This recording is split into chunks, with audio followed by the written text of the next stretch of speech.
¿Qué tal? Muy buenos días a todos nuestros seguidores y pues a las personas que están conectadas ahí acompañándonos. El día de hoy regresamos con un webinar, un tema nuevo, un tema diferente que esperamos que sea mucho de su agrado. En esta ocasión vamos a platicar de pues lo que viene siendo la compactación de las tierras. Vamos a tratar de explicar de qué manera es este proceso, cómo es que se realiza y pues cuál es la importancia del movimiento de tierras en un proyecto industrial. Pero para ello no estamos solos, contamos con un gran invitado que nos está acompañando remotamente desde la ciudad de Chihuahua, desde Chihuahua capital. Cabe mencionar también que el día de hoy yo me encuentro en Ciudad Juárez, Chihuahua. Estamos transmitiendo vía remota. Y pues para los que no me conocen, me presento con ustedes. Mi nombre es Diego Garza y soy ejecutivo de Relaciones Públicas de GEG. Así que pues, no sé si les parece, empezamos con una breve introducción de nuestro gran invitado que nos acompaña el día de hoy. Su nombre es Ricardo Ortega Díaz y él se especializa en el proceso de compactación de tierras. Actualmente labora como gerente comercial en la compañía Dimanor y pues también entre su trayectoria fungió como catedrático de la Universidad Autónoma de Chihuahua, impartiendo materias como diseño de pavimento, conservación de caminos, laboratorios y mecánicas de suelos, esto en la Facultad de Ingeniería Civil. Entonces, pues nada, Ricardo, te damos la bienvenida. Espero que te encuentres muy bien y espero que pues podamos tener una charla muy agradable, muy amena y que nos pueda resolver todas las dudas que tengan nuestros seguidores. Bienvenido. Buenos días a todos, muchas gracias por su invitación y gracias por permitirme estar aquí y compartir un poquito de estos temas de terracerías, de compactación, de lo que es una obra tanto industrial como una carretera. Y con mucho gusto les comparto un poquito de mi experiencia.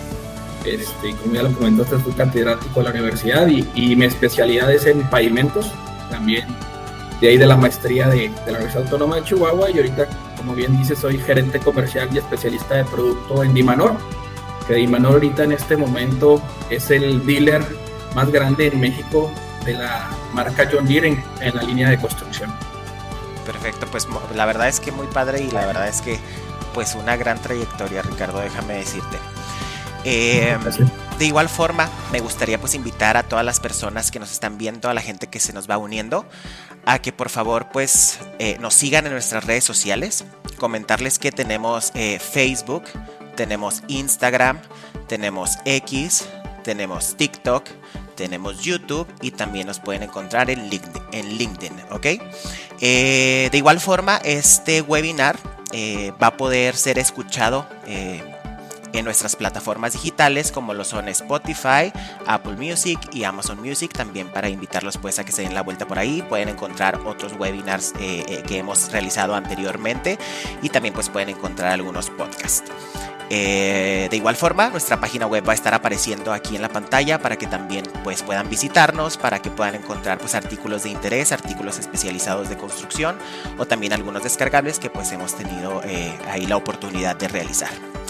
Así que bueno, yo creo que pues sin más preámbulos, Ricardo, no sé qué te parece si comenzamos con nuestra plática.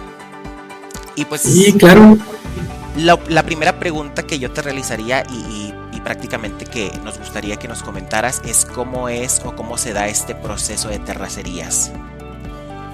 Ok, muy bien. Miren, el proceso de terracerías hay que entenderlo como un análisis del suelo que tenemos o con el que contamos en nuestra obra, ya sea para vivienda, sea industrial, sea una carretera. ¿Qué es el proceso de terracerías? Es analizar la mecánica del suelo con el que contamos ahí. No quiere decir que nuestro suelo sea malo, sea bueno, sino que hay que hacer un análisis en qué calidad de material estamos. ¿Por qué? ¿Qué calidad? Calidad me refiero a la composición del suelo para saber qué capacidades de carga tiene el suelo, qué nos puede admitir construir sobre él, ya sea un edificio grande, una plataforma, una vivienda o una carretera. El proceso de terracerías, como les comento, es el análisis del suelo que tenemos y después mejorarlo con diferentes capas de materiales, de diferentes granulometrías y calidades, ¿sí? Empezamos con lo que es el terreno natural. Después de ahí tenemos las bases, las subbases, la subrasante, y en el caso de una carretera, pues la carpeta, ¿no? Puede ser de pavimento flexible, que es el que conocemos como asfalto, o un pavimento rígido, que es el que conocemos como concreto o cemento, ¿sí? Entonces, el proceso de las terracerías es eso, ver las capacidades de cargas de nuestros suelos para mejorarlos o saber desde qué punto nos vamos a desplantar para mejorar el suelo. Este proceso de terracerías, ¿de qué se trata? Que nosotros analicemos las capas del suelo, las capacidades, las resistencias, todas sus propiedades mecánicas. Ustedes o los ingenieros tratamos de proteger el terreno natural. Todas las capas que pongamos sobre el terreno natural es una protección sobre él. ¿Para qué? Para que las cargas, ya sean puntuales o distribuidas, no lleguen hasta el suelo. ¿Para qué? Para que no afecten ese terreno natural o vayamos a tener una deformación. Influyen un cierto número de pruebas que se tienen que hacer para analizar la mecánica de los suelos, y buscamos ciertas características entre ellos. Les platico un poco cómo es que funcionan las capas de los materiales o qué es lo que necesitamos. Imagínense que ustedes tienen unas canicas, una capa de canicas, unas sobre otras, ¿sí? Las logran acomodar unas sobre otras acomodadas. Si ustedes aplican una carga sobre esa capa de canicas, ¿qué va a pasar? Todas van a salir para todos lados, ¿verdad? ¿Por qué? Porque sus bordes son redondeados. Pues lo que buscamos nosotros es capacidad de carga, que sobre ese sándwich o esas capas de material nosotros podemos soportar algo tan pesado como un edificio. ¿Cómo lo vamos a lograr?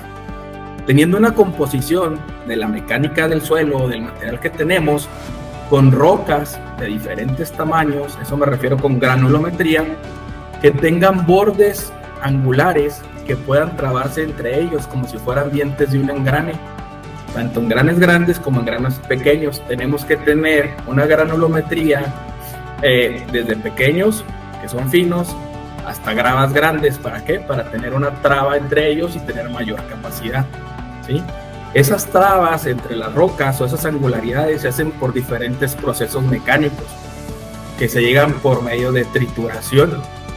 Trituración es pasar los materiales por el proceso mecánico para irlos reduciendo y fragmentando todas sus caras. A nosotros los constructores nos beneficia que las caras del material estén fragmentado, angular, para tener esa trave. Entonces tenemos trituración. La trituración, dependiendo del tipo de material que nosotros tengamos, llamando la roca, ¿sí? Ya sean calizos o algún tipo de material diferente, tenemos ciertos tipos de trituración: primario, secundario y terciario. Primario lo podemos llamar como una muela. Una muela, ¿qué es lo que hace? Es aceptar rocas de un tamaño muy grande, reducirlos a un tamaño, de ese tamaño lo pasamos a un cono, que es un secundario, y de ahí podemos pasarlo a un terciario si lo es necesario. Que ahorita las reglas o las normativas que llevan estas pruebas están normadas por la AASHTO. En este momento SST saca unas pruebas que tenemos que hacer. ¿Por qué utilizamos ahorita un terciario o un BCI? Nosotros lo llamamos impactor vertical. ¿Por qué? Porque este tipo de trituración o de máquina hace que nuestras partículas no sean lajeadas. Les voy a platicar un poquito de eso. Ahorita SST tiene una prueba que es partículas alargadas y lajeadas. Tiene un máximo de porcentaje en las capas. ¿Por qué? Porque si tú tienes una partícula muy alargada o lajeada, imagínense este celular, ¿no? Que sea una roca alargada. ¿Qué pasa si nosotros le metemos carga en medio? Lo vamos a quebrar muy fácilmente. Entre más corto sea el largo del celular o de la roca y le aplicamos carga, va a ser más difícil de quebrarlo. Entonces son pruebas que tenemos que hacer desde encontrar nuestro banco de material. Nuestro banco de material, ¿qué pruebas vamos a hacer? Vamos a hacer una penetración, un CBR, para ver la capacidad de carga y cómo mejorar con estos materiales y este banco lo que ya tenemos en nuestro terreno natural. ¿Cuál es el reto del ingeniero, de los constructores? el terreno que tú tengas y te van a decir, yo quiero hacer este edificio, yo quiero hacer esta carretera, pasar por aquí. ¿Cómo lo hacemos? Mejorando las capacidades de carga, haciendo análisis de mecánicas de suelos a nuestros suelos para resolver esos problemas que tenemos de momento en la construcción. Eso sería un proceso de terracerías, proteger el terreno natural si no tiene una buena capacidad de carga, ir poniendo capas con un mejoramiento de mecánica, con diferentes pruebas en cada capa y diferentes espesores. Eso sería como una introducción a lo que es el proceso de terracerías. Perfecto. Oye, pues realmente suena como un proceso, no sé, ya tú me vas a desmentir, pero suena como algo que es bastante largo y suena complicado. No es muy complicado. No es muy complicado, es solo entender, yo lo llamo así, entender el suelo que tenemos. Entonces, ¿cómo lo vas a entender?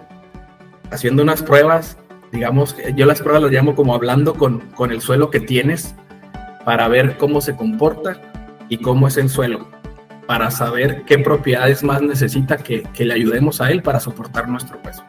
Oye, y entonces hablando ya como de estas pruebas que tú mencionas, ¿podríamos decir que son también como los estudios previos que se le hacen al terreno? Así es, son estudios previos que se le hacen al terreno para hacer su composición y cuánto es el peso que va a poder soportar él o de dónde vamos a partir. Recuerden que les dije que teníamos un cierto número de capas, ¿no? Como la base, la subrasante, ¿sí?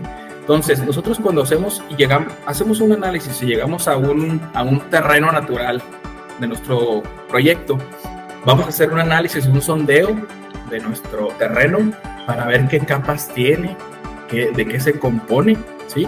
Dependiendo de las pruebas que nosotros vamos a hacer, como les voy a mencionar algunas, un límite líquido, un índice plástico, un equivalente de arena, un CBR, que es el valor de soporte, un desgaste de los ángeles, partículas alargadas y lajeadas, como les comenté, y un grado de compactación. Vamos a saber desde dónde vamos a partir, de qué capa de la que nosotros necesitamos vamos a partir, de esas que les estoy comentando. Puede ser que nuestro terreno donde estemos tenga una muy buena capacidad de carga, entonces a lo mejor vamos a partir de una subbase, una subyacente, y de ahí nos vamos a desplantar con las características del suelo con que contamos en ese terreno. Oye, y ahorita también nos estás mencionando sobre los bancos de tierra. Algo que yo te quería preguntar es, pues, ¿cuál es como la importancia en contar con esos bancos de tierra que estén certificados? ¿O de qué manera es que se manejan estos bancos? Sí, miren, los bancos de material, ¿cómo los elegimos? ¿Sí? Nosotros vamos hablando de una carretera, ¿sí? Nosotros vamos a tener un trazo de una carretera. ¿A qué me refiero con esto? Vamos a tener un pueblo A y un pueblo B, al cual los tenemos que unir por medio de una carretera, ¿sí? ¿Por qué unimos pueblo A y pueblo B por medio de una carretera? Para que los productos de esos pueblos hagan intercambio y tengamos un mayor beneficio económico, ¿no? Okay. Entonces, punto A y punto B, una carretera. Vamos a hacer sondeos a cada determinada distancia para saber la capacidad de carga. De punto A y punto B tenemos que encontrar nosotros un banco de material. Más que ser certificado, es que cumpla con las condiciones. En este caso, si estamos hablando de una carretera, tiene que cumplir con ciertas especificaciones que la SCT nos pide con pruebas AASHTO normadas para poder construir una carretera. Entonces, ¿qué hacemos con esos bancos de materiales? Vamos a tener un banco de material que aquí en el estado de Chihuahua lo más que nos encontramos son calizos, ¿sí? Es un muy buen material para construir. Pero ¿qué tenemos que hacer con esos bancos de material? Ok, tenemos que hacer las pruebas que ya les comenté, como es el valor de soporte, el CBR, ¿sí? Y desgaste de los ángeles, límite plástico, todo eso, pero tenemos que estar sondeando nuestro banco de material. ¿Cómo es que elegimos el banco de material? La distancia que tenemos de acarreo, ¿sí? Y ciertas características con estas pruebas que les comento. Pero más que nada, estos bancos de material hay que estarlos revisando o testeando de manera continua. ¿Por qué? Porque es como una mina. Imagínense una mina donde ustedes están buscando oro, pues tienen que ir buscando la beta, y va a haber veces, como en las minas, que sacamos poco oro o más porcentaje de oro. Es lo mismo en un banco de material, hay que estar triturando, hay que estar checando la veta o el material que tenemos, haciendo separación de materiales, cribándolos para que cumplan con ciertas características mecánicas del suelo. Entonces, lo importante aquí es estarlo testeando. ¿Por qué? Porque hay veces que nosotros estamos en un banco de material con una veta, pero puede estar contaminada. ¿Qué es lo que nos hace daño a los constructores para una construcción, para el soporte de carga? Las arcillas. Las arcillas son muy dañinas cuando construimos terracerías. Entonces hay que estar testeando qué materiales tenemos, si están contaminadas con un tipo de arcilla. Las arcillas, platicando un poquito de esto que nos afecta, esta contaminación, hay unas arcillas que nos hacen mucho daño, que son expansivas, ¿sí? Cuando ustedes tienen un terreno, imagínense un terreno agrícola común en el estado de Chihuahua, que son unas tierras de color negro, que ustedes le ponen agua y se hace muy lodoso, muy atascoso. Eso es un material arcilloso. No sé si se han dado cuenta en varios fraccionamientos o construcciones, retiran unos cuadros de material de cierta profundidad de 1 metro de material. ¿Para qué? Para sobre eso meter una capa de material y construir. Entonces, las arcillas, eso es lo que retiran, porque si ustedes están contaminados de arcilla, ¿qué pasa con una arcilla cuando no tiene humedad, que no está humectada? Es muy dura. Ustedes agarran un pedazo de ese lodo, digamos, cuando está seco, es muy, muy duro, ¿sí? Tú puedes construir encima de él, pero ¿qué pasa cuando le agregas unas gotas de agua? Se hace tan inestable, tan tambaleante, incluso se llega a expandir. Entonces, eso es lo que hay que estar cuidando de un banco de materiales, sus propiedades, las contaminaciones de arcillas, que es lo que más nos hace daño. Hay diferentes tipos de arcillas, como les comento, que las más dañinas son las arcillas expansivas, ¿sí? Tenemos, hace algunos años hubo un caso de un fraccionamiento en el estado de Chihuahua, no voy a comentar en qué ciudad, pero tuvieron ese problema, retiraron un cierto porcentaje o espesor de arcillas, porque era un terreno agrícola, y construyeron muchas casas. Mientras no hubo lluvia en el estado, pues no hubo ningún problema, pero cuando empezó a llover y no había capas drenantes, empezaron las casas a tener cuarteaduras, las bardas a caerse. ¿Por qué? Estaba contaminado de arcilla y no hicieron bien el cálculo del material, de los espesores de la capa para resistir el peso de la casa. Acuérdense que yo les comentaba que el espesor de las capas es para que no llegue la presión del peso hacia el terreno natural. En este caso, ¿qué hicieron? Redujeron los espesores y pasó la carga al terreno natural. Al haber agua, empezaron las cargas irregulares y empezaron a tronar la cimentación y el proceso constructivo. No aguantó el peso del terreno natural por esa cuestión, y por ser un análisis, se hizo el análisis sobre una arcilla, se hizo el diseño de las capas, pero no fue suficiente. ¿Por qué pasa esto? Ustedes saben que el proceso que les comenté de trituración, 3 procesos mecánicos a los que sometemos nuestra roca o nuestro material.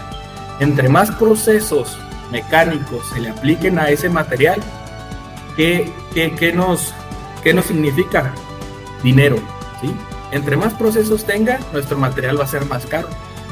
Entonces, si yo reduzco el espesor de nuestras capas, estoy reduciendo mis costos, ¿sí? Entonces, hay veces que por ahorrarnos medio centímetro, 1 centímetro en una capa de material bueno o material resistente que ya pasó un proceso mecánico, podemos tener bastantes problemas a lo largo, ¿sí? La mecánica de suelos o las terracerías es muy importante. Tanto ver dónde vas a construir, hablando de una carretera.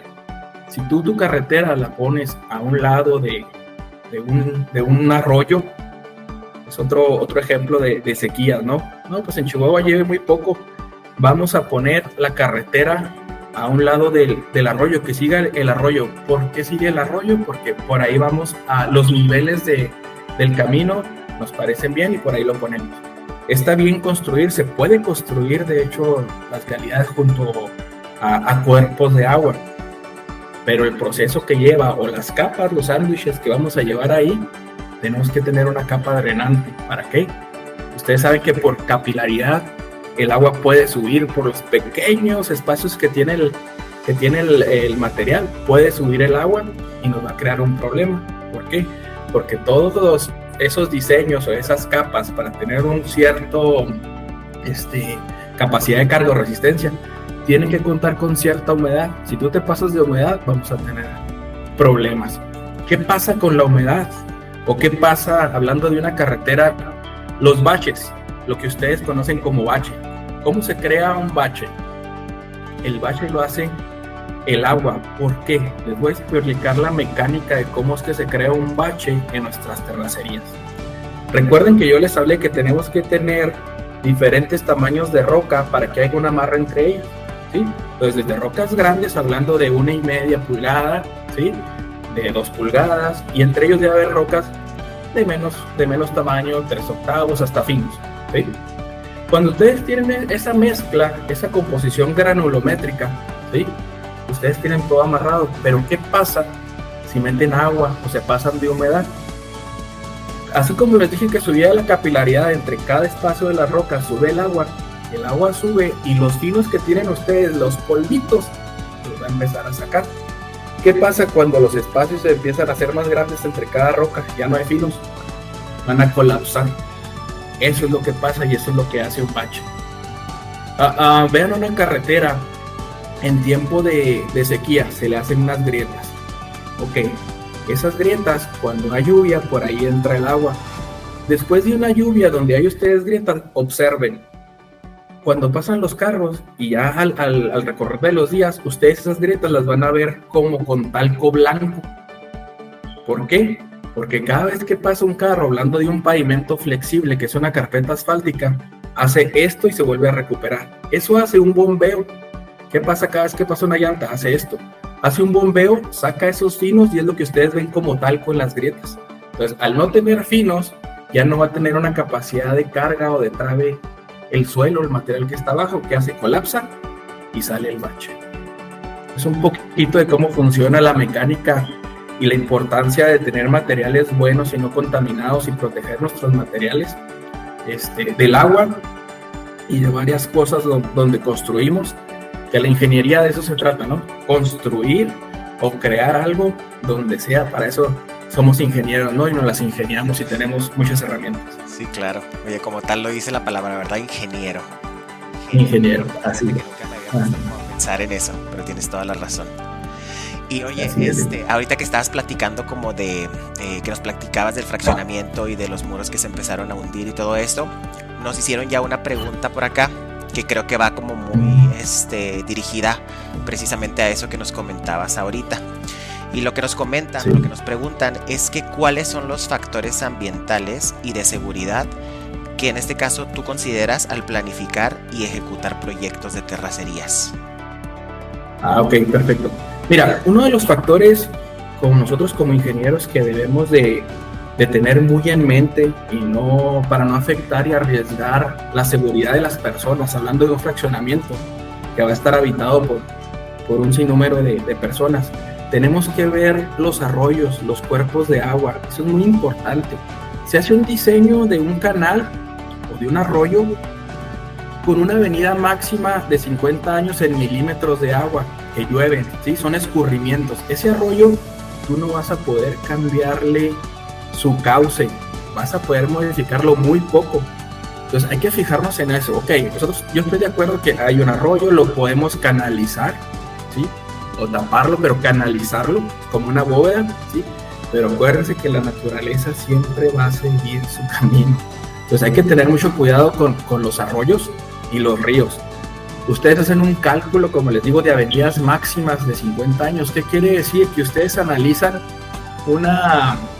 datos de 50 años atrás, cuántos son las lluvias máximas en milímetros que ha pasado en esa zona, ¿sí? Y con eso diseñas. Pero acuérdense que ahorita en nuestros tiempos todo el clima y eso se ha variado mucho y hay veces que hay avenidas máximas a lo que ya calculaste atrás a 50 años. Entonces, algo de regla de seguridad es tener cuidado con los arroyos, ¿sí?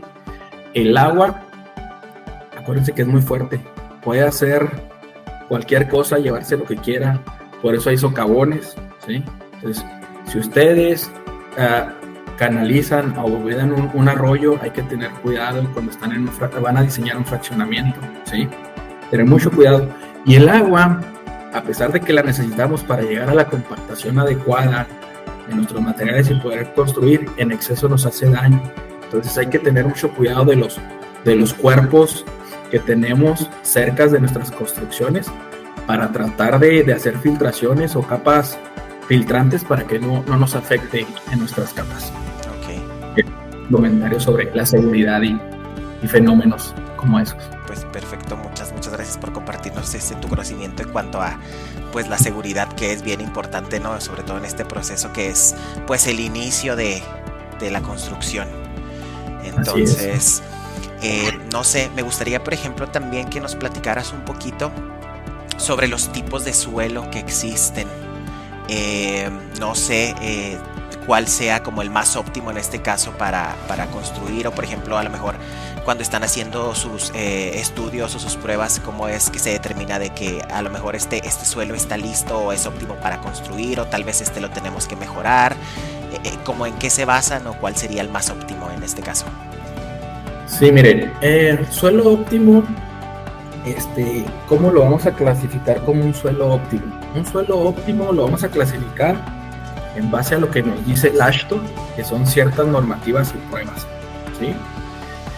Claro que nuestro suelo óptimo, hablando como ingenieros y dueños de una empresa, es el suelo que le tengamos que meter menos dinero para poder construir, ¿sí? Ok, les voy a platicar un poco de lo que es la base. La base es el material que ponemos antes ya de colocar una carpeta asfáltica o una cimentación de una casa, ¿sí?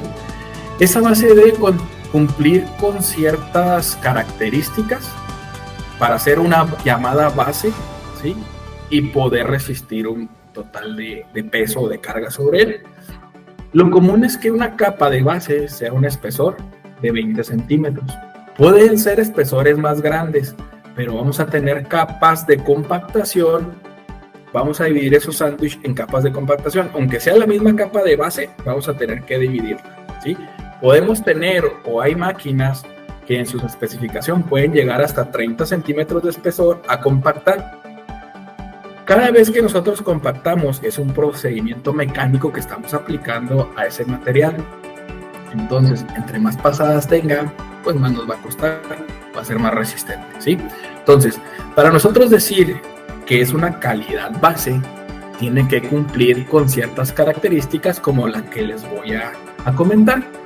Una base empieza por su granulometría o curva granulométrica en base a los tamaños de agregado, lo que les comentaba. Nosotros los ingenieros tenemos unas mallas donde podemos separar por porcentajes para analizar el suelo. ¿Qué es lo que pasa? Ponemos unos sándwiches de varias mallas, las mallas son diferentes aberturas, por ahí pasan las rocas y nosotros vamos analizando todo eso. Entonces una base la empezamos a tamizar, nosotros le llamamos, o a testear, desde la de 1,5 hasta la malla número 200, es 1,5, pulgada, 3/4, 3/8, número 4 y hasta llegar a la 200. ¿Qué es lo que vamos a pasar? Vamos a tamizar y en cada una de esas mallas se va a quedar un porcentaje de nuestra muestra de un tamaño de agregado. Entonces, para que cumpla con la base, la de 1,5 tiene que pasar el 100%. Lo que se quede en la malla, arriba de la malla, son sobre tamaños que no nos van a servir. Entonces, vamos a realmente tener desde la de pulgada hasta la 200. Les comento un poquito las cantidades o porcentajes que tiene que cumplir la calidad base.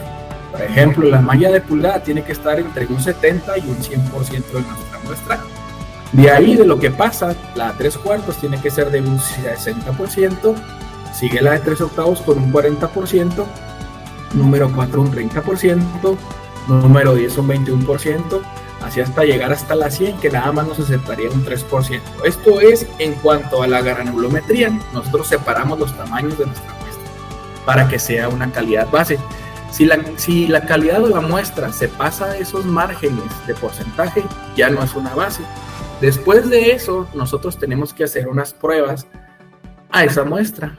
como el límite líquido. No tiene que ser mayor del 25%. ¿Qué es el límite líquido? Acuérdense que yo les comenté que hay que tener mucho cuidado con el agua, ¿sí? El suelo tiene esa propiedad de pasar al límite líquido. Si nosotros le agregamos cierta humedad y estamos haciendo, digamos, pastelitos, la agarras en la mano, se queda compactada la forma, pero va a llegar un momento que agregas agua, ese límite líquido, va a llegar un punto que tú lo agarras, lo aplastas y va a salir como lodo para todos lados. Entonces, el porcentaje de límite líquido no tiene que ser mayor al 25%. Esta prueba de límite líquido para los ingenieros es muy entretenida, muy suave. La copa de Casagrande es un artefacto muy peculiar que ustedes van a ver en ingeniería. Es una copita de bronce, como si fuera media esfera. La rellenan con el material, le hacen una cuarteadura en medio y conforme van agregando material, la cuarteadura o el espacio que hay entre los dos pedazos se va a ir cerrando con determinado número de golpes hasta que se cierra. Ahí es un límite líquido. Entonces hay que tener cuidado con el límite líquido y para que cumpla como base es el 25%. El índice plástico tiene que ser un porcentaje del 6% para la base. Esta prueba también es muy interesante. Ustedes hacen unos rollitos con determinado porcentaje de agua y tienen que estarlos metiendo en el horno, secarlos hasta que tenga determinadas grietas, ver cuánto se contrae. ¿Se acuerdan que les dije que la arcilla era expansiva? ¿Sí? Pues al meter el agua se contrae, ¿sí? Eso es lo que medimos los ingenieros para saber que es una calidad base. Y ahí tenemos un equivalente de arena. ¿Se acuerdan que yo les dije que teníamos que tener de todos los tamaños? Entonces tiene que tener arena, esa base. Y el equivalente de arena, o la prueba de equivalente de arena, tiene un 40% como mínimo de arenas en esa muestra. De ahí tenemos un valor de soporte del CBR, que se hacen unas pruebas de penetración, ¿sí?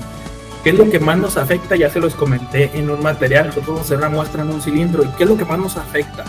El agua, la saturación. Entonces nosotros llevamos esa muestra a ese proceso el cual va a sufrir. ¿Cuál es?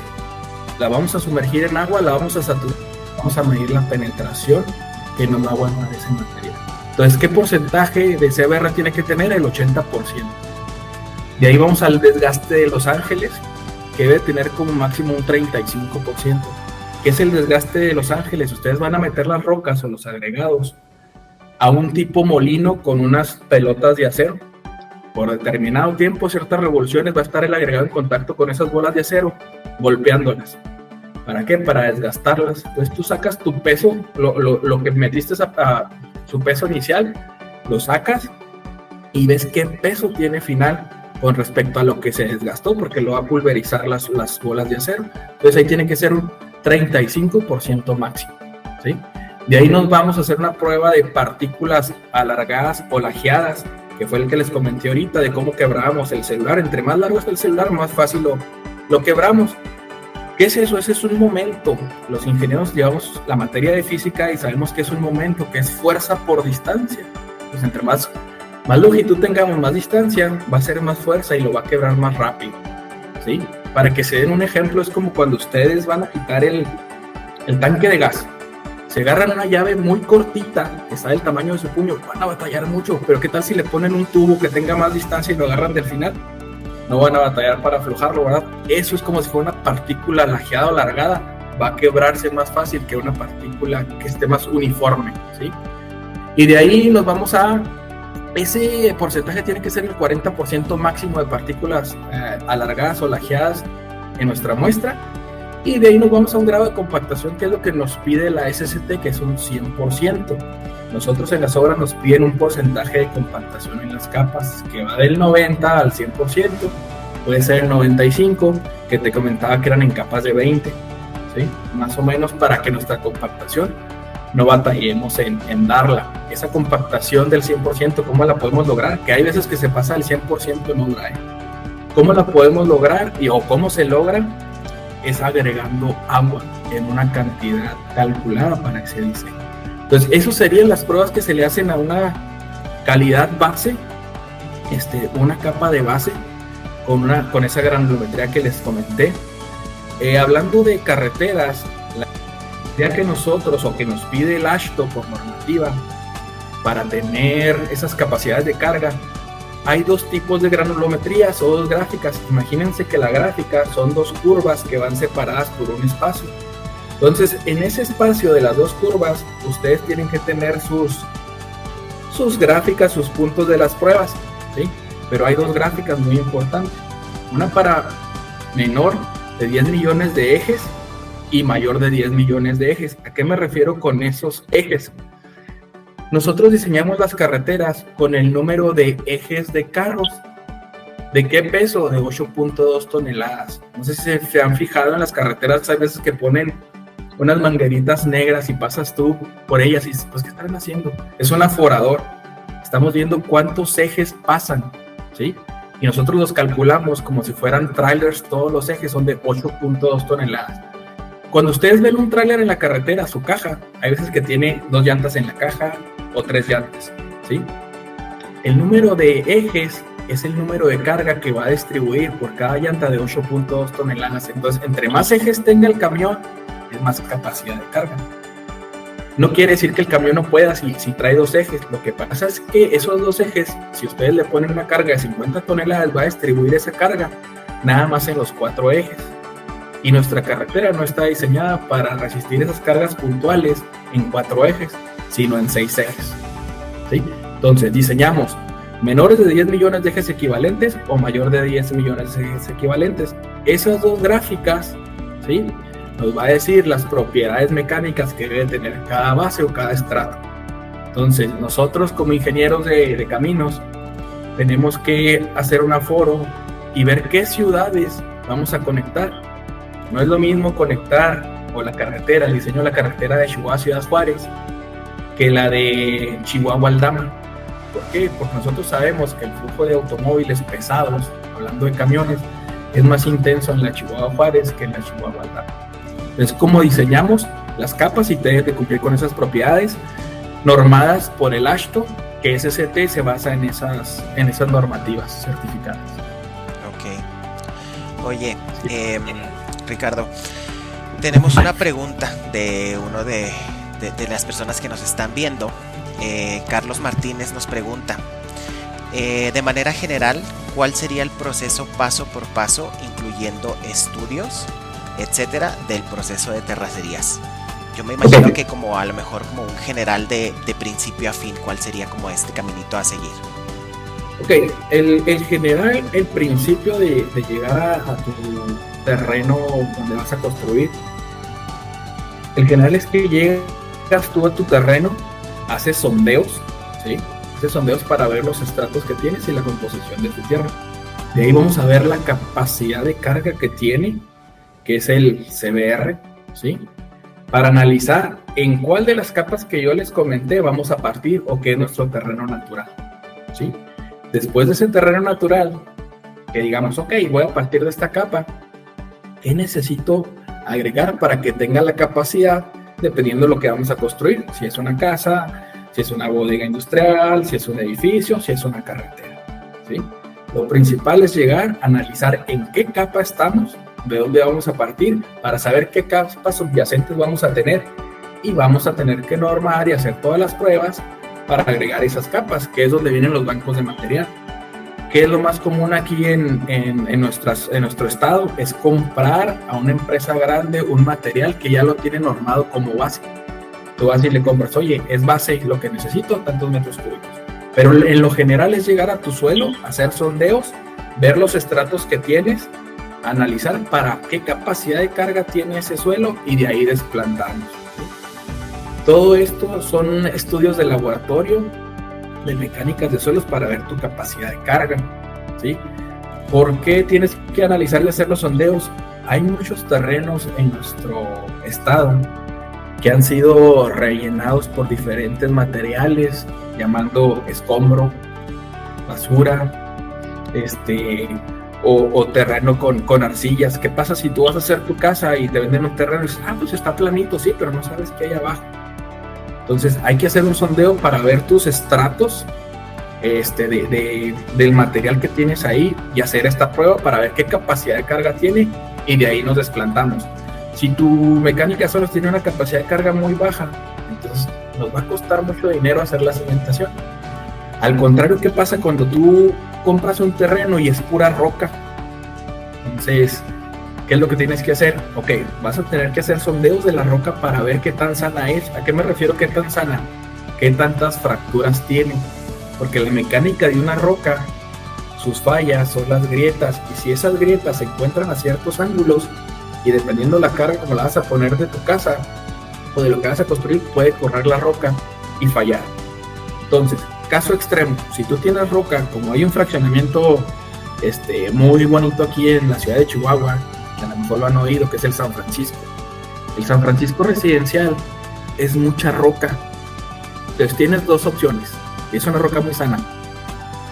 O utilizas como está tu terreno, haces el diseño de tu casa y te acoplas a los desniveles, o vas a tener que cortar esa roca. ¿Y qué significa cortar esa roca? Dinero. Entonces voy al caso extremo de una roca muy sana, te va a costar mucho cortar para hacer cimentación, va a ser muy resistente. El otro caso, que también vas a tener que meter mucho dinero, es cuando está relleno de basura o de escombro, no te va a dar una capacidad buena, también vas a tener que rellenar y te va a costar. Claro, no te va a costar tanto el relleno como el corte de roca, ¿verdad? Pero eso es lo que tendrías que hacer en un inicio. Ir a hacer un sondeo. Hay varios tipos de sondeo. Pueden ir con una retroexcavadora, hacer un sondeo y se van a ver los estratos y las capas. De ahí en un costal toman muestra de cada estrato y se va a analizar para hacer estas pruebas y darte la capacidad de carga, ¿sí? De ahí depende el suelo, ya vas a hacer tu diseño de cimentación, son zapatas aisladas, son zapatas corridas, o como en el caso de la Ciudad de México, me tocó también estar en la construcción de los inicios del aeropuerto de Texcoco, que fue todo un reto ahí, esos inicios. Ustedes saben que la Ciudad de México tiene suelos muy inestables, sobre todo ahí en el aeropuerto de Texcoco, era un suelo que estaba saturado. Entonces, ¿cómo vas a cimentar algo cuando tienes un suelo saturado? Que decía yo, o les comentaba ahorita sobre el agua. Hay métodos de construcción, todo se puede en ingeniería, entonces hay pilotes de fricción, ese es un tipo de cimentación para un tipo de suelo cuando ya no puedes mejorarlo, pero tienes que construir ahí, entonces hay que meter pilotes o barras de concreto a determinada profundidad, determinado diámetro, para que la fricción que tienes en toda la pared de esos pilotes te va a dar la fricción para que se detenga y cimente el edificio. Entonces depende del diámetro del pilote y la profundidad al área que tienes aquí alrededor del pilote, eso es lo que va a detener la estructura. Pues hablando de tipos de cimentación y de suelos, pero sí, en un principio tienes que hacer los sondeos. Lo primero sería un sondeo para analizar sobre dónde estás y qué vas a partir para mejorar el suelo o diseñar tu cimentación. Perfecto. Oye, pues muchas gracias por la información, y creo que me gustaría que platicáramos también un poquito de lo que viene siendo el diseño de niveles, pero antes tenemos una pregunta más que nos hicieron llegar y que también tiene mucho que ver ahorita que nos comentabas del residencial ahí en Chihuahua. Y la pregunta es que, por ejemplo, cuando se va a construir en un lote de un fraccionamiento residencial o que va a tener este giro, nos preguntan si en este caso pues las personas encargadas del proyecto del residencial o así sería la indicada de proporcionarnos en este caso la mecánica de suelos, o de qué manera se desarrolla este procedimiento. No, cuando tú compras un terreno, tú vas a comprar tu terreno. ¿Por qué vas a comprar tu terreno? Porque a lo mejor te gusta el precio o te gusta la ubicación, ¿sí? Pues tú eres el encargado de hacer la mecánica de suelos. Tú tienes que ir a ver tu terreno. Hay veces que te lo entregan muy planito, o hay veces que te venden así, digamos, el monte, ¿no? Como está. Pero tú eres el encargado de hacer la mecánica de suelos. Después de esa mecánica de suelos, pues ya tú tienes el diseño de tu casa, o la casa que quieres poner, qué tan grande es, y ahí tienes que sacar la capacidad que va a necesitar soportar y ya qué suelo vas a tratar de mejorar. Pero por lo común eres tú el que haces tu mecánica de suelos. Más bien, todos tienen que hacer su mecánica de suelos, y sobre eso, sobre tu estudio de mecánica de suelos, haces tu diseño, tu análisis estructural y llevas los planos al municipio para que te autoricen las memorias de cálculo, si no, no te dan el permiso. Dependiendo qué tan grande es tu casa, ¿verdad? Hablando de una residencia, pues sí necesita un permiso. Si mal no recuerdo, a más de 60 metros cuadrados de losa, ya tienes que tener un permiso de construcción donde te piden una memoria de cálculo estructural, una mecánica de suelos, un plano eléctrico, un plano de gas. Pero sí, si tú compras tu terreno, tú eres el encargado de hacer las mecánicas. Perfecto, entendido. Y oye, hablando ahora sí de lo que es el diseño de niveles, ¿podrías platicarnos un poquito más de cuál es la importancia de un buen diseño de niveles y también cómo es que estos niveles se sacan? Okay. No, bien, perfecto. Este es un tema muy interesante, lo que es la nivelación. Hablando de carreteras y una construcción industrial o una casa, es diferente la nivelación que nosotros requerimos, ¿sí? ¿Por qué es tan importante la nivelación? Porque si nosotros nivelamos mal o diseñamos mal, todo se traduce a dinero, ¿sí? Segundo, si nosotros nivelamos mal o damos mal los drenes en nuestra carretera, en nuestra bodega o nuestra casa, vamos a tener problemas muy graves más adelante. Para esto de la nivelación, me encanta este tema porque tenemos mucha tecnología en este momento en nuestro país aplicado a la maquinaria de construcción. ¿Cuál es el proceso normal de una nivelación de una plataforma? ¿Sí? Ustedes ya llegan a sus capas de base y ustedes ya saben que va a soportar el peso de la estructura. Pero hablando de la industria o de las naves industriales, tienen que tener una nivelación perfecta hacia ceros. ¿Por qué? Porque las máquinas que trabajan en esas industrias tienen que estar en una nivelación muy perfecta para que no salgan de sus especificaciones. Entonces, ¿cómo es el proceso tradicional? Ustedes van a tender su base, que después de la base tienden el concreto. La base, ok, 20 centímetros. ¿Qué es lo que quieren hacerla? A ceros, que esté totalmente nivelada. El proceso tradicional es poner unas estaquitas, o trompos se le llama, con un nivel, y la persona cada 5, cada 10 metros va poniendo una estaquita, pum, pum, pum, y hace una cuadrícula. Después de eso pasa una motoniveladora y tiene que pasar, ahí es muy importante el operador porque es el que trae los sensores. Cada pasada que dé él tiene que destapar la estaca y quiere decir que está a nivel.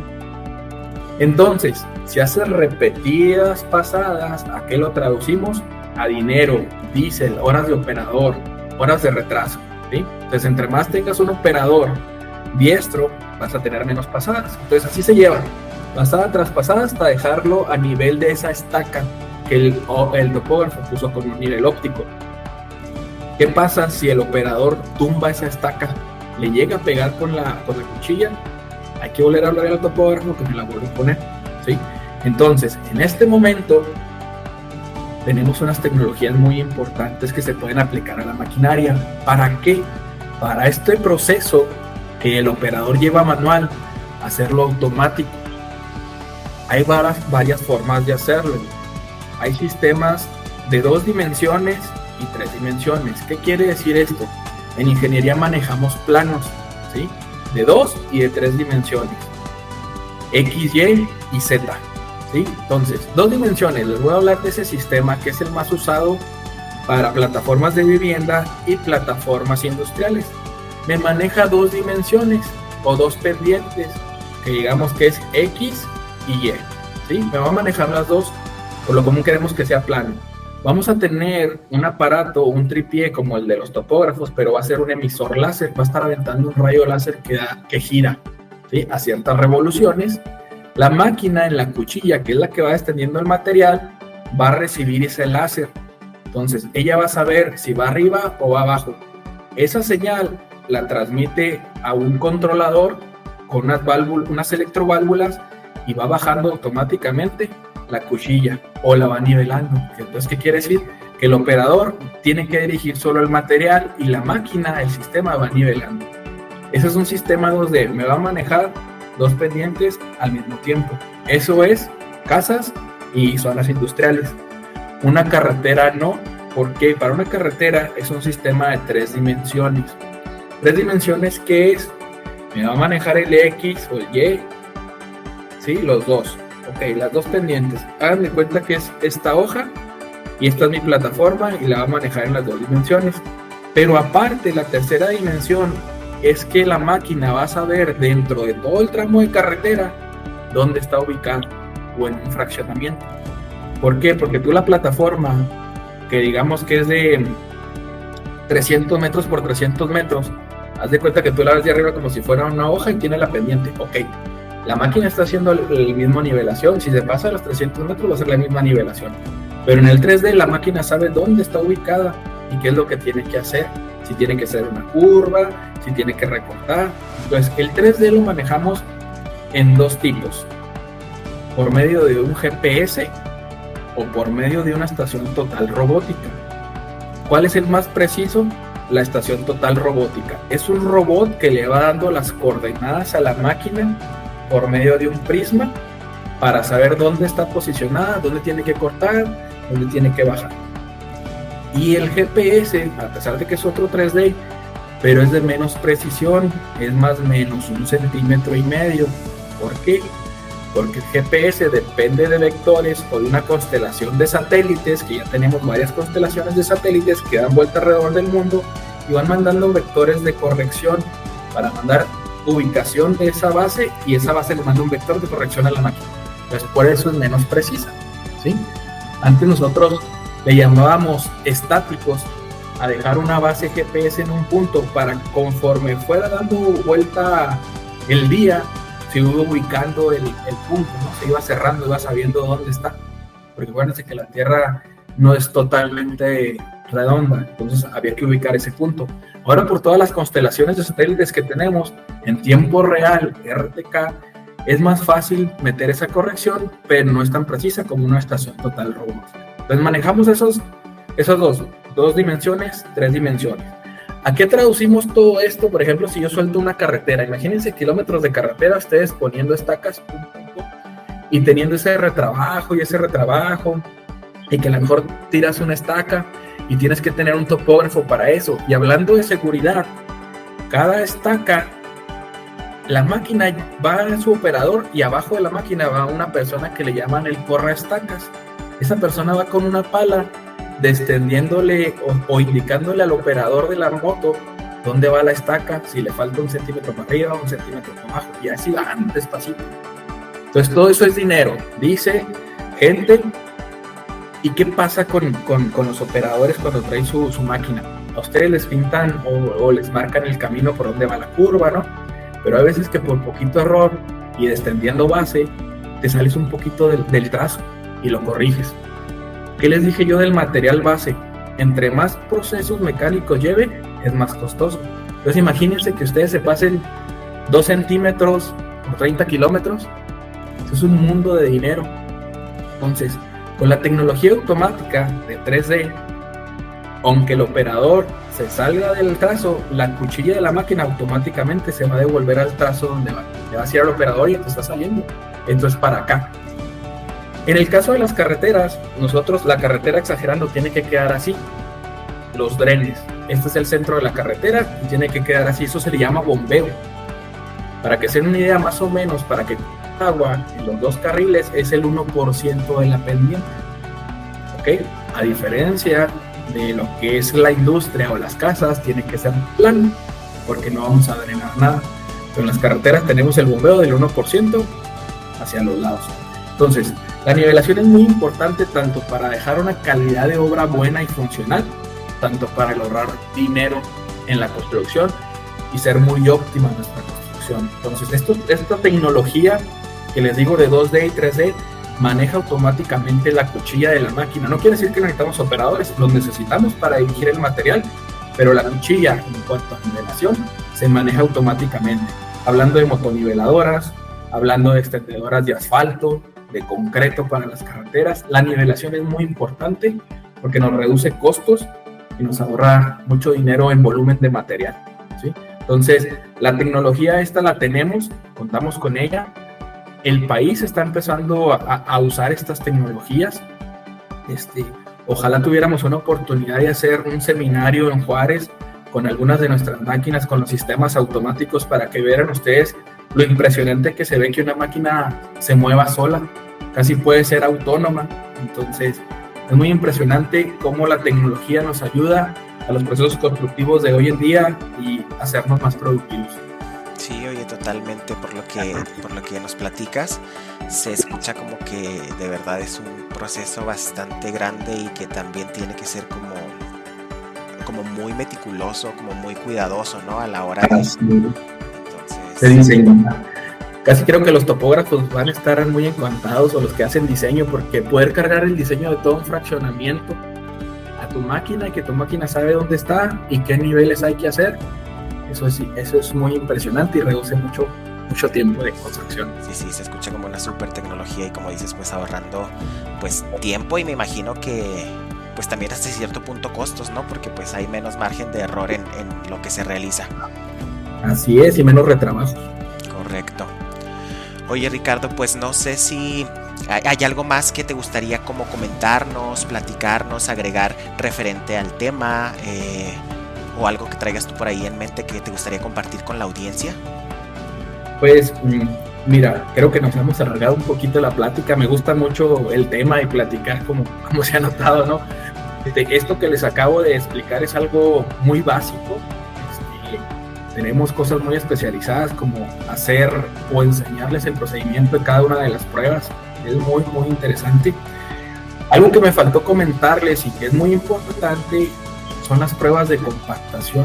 ¿Cómo sacamos las pruebas de compactación en nuestra obra, en el día a día, para saber que nuestra capa está realmente compactada y va a tener la resistencia que necesitamos?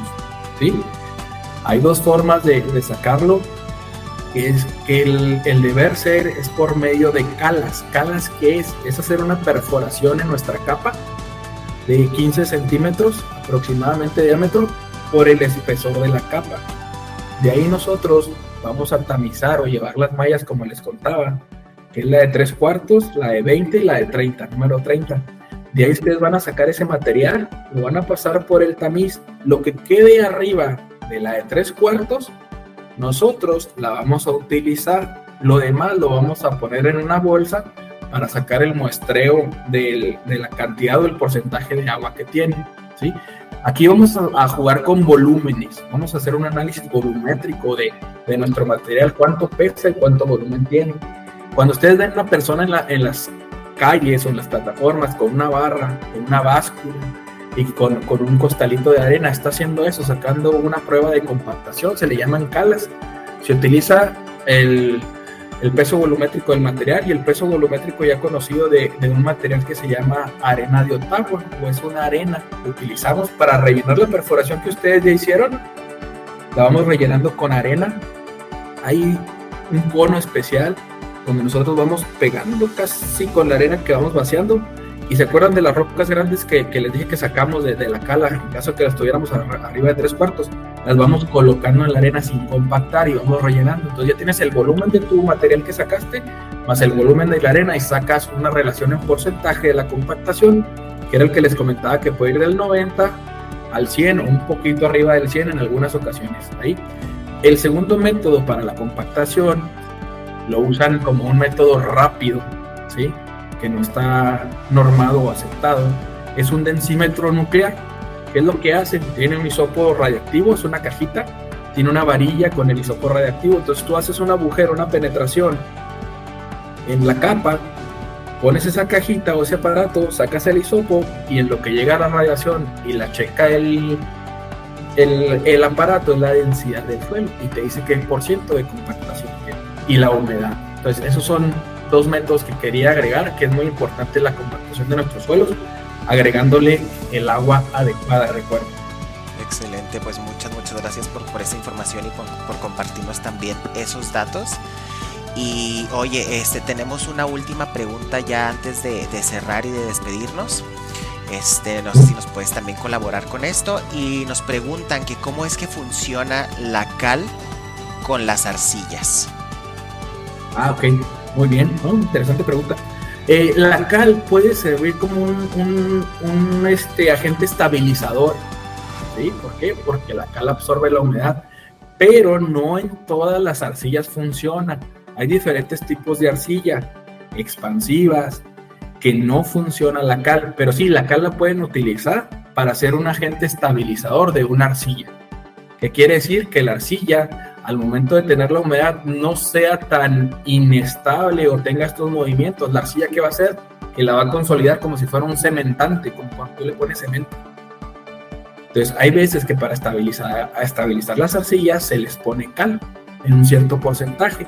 Hay un estudio, es un reflectómetro, es por medio de unos rayos que se prueban unas muestras de arcilla para saber clasificar la arcilla, de qué tipo es, porque hay arcillas que tienen mucho propiedades orgánicas, tienen ahí unos nombres extraños estas arcillas, ¿no? Monmorinolitas, si no me equivoco, y son las arcillas peores que nos podemos encontrar y no las vas a poder estabilizar con cal. Pero sí, la cal sirve como un cementante, un estabilizador para las arcillas.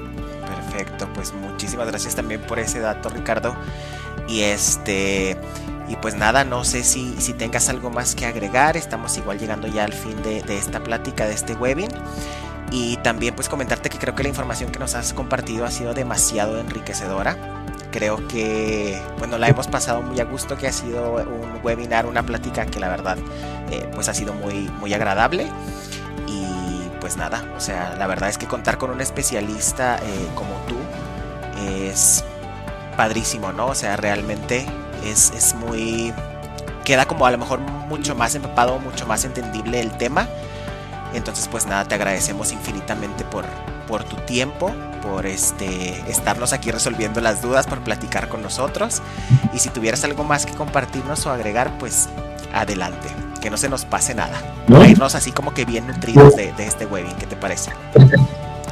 No, pues darles muchas las gracias por escucharme y darme este tiempo. Creo que nos pasamos un poquito, pero cuando es algo que le apasiona a uno, creo que se nota, y me gusta mucho compartir el conocimiento. Pues agradecerles, invitarlos a la gente que quiera conocer la maquinaria de construcción de John Deere. Acérquense a cualquiera de nuestras sucursales en el país. En Juárez tenemos sucursal. Acérquense a conocer las máquinas, a subirse, a que las vean. Y si más adelante se pudiera, faltan algunos temas que pudiéramos ver, sobre todo especializarnos o platicarles un poquito sobre lo que son los pavimentos flexibles, el diseño de una mezcla asfáltica y el diseño de los pavimentos rígidos, que ustedes los conocen como concretos.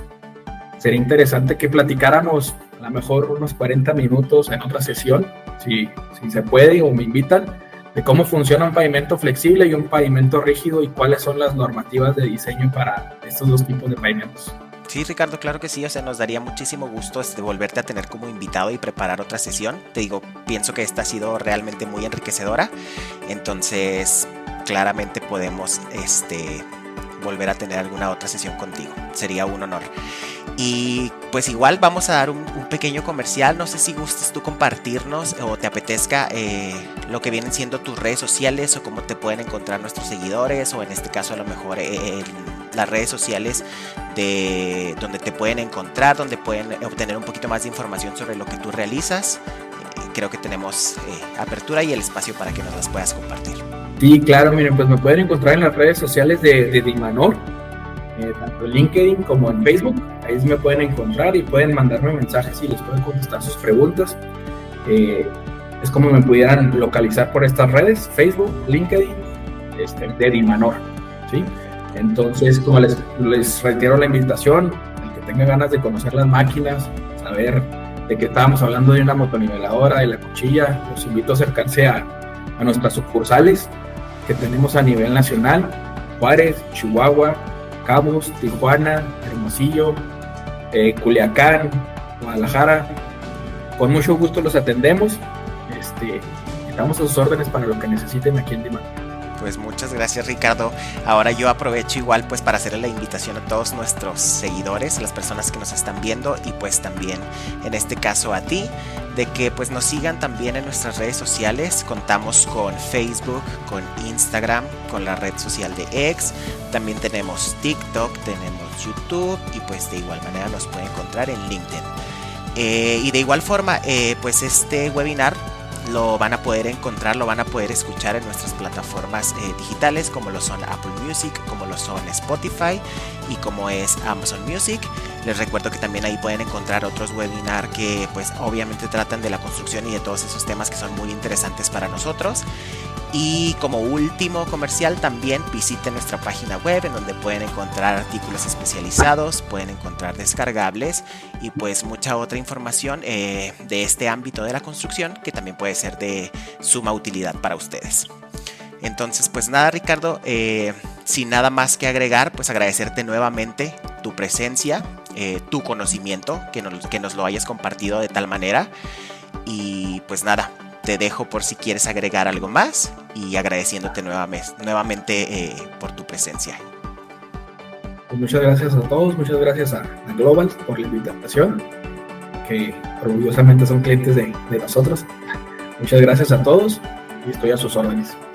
Gracias, Ricardo. Hasta luego. Hasta luego.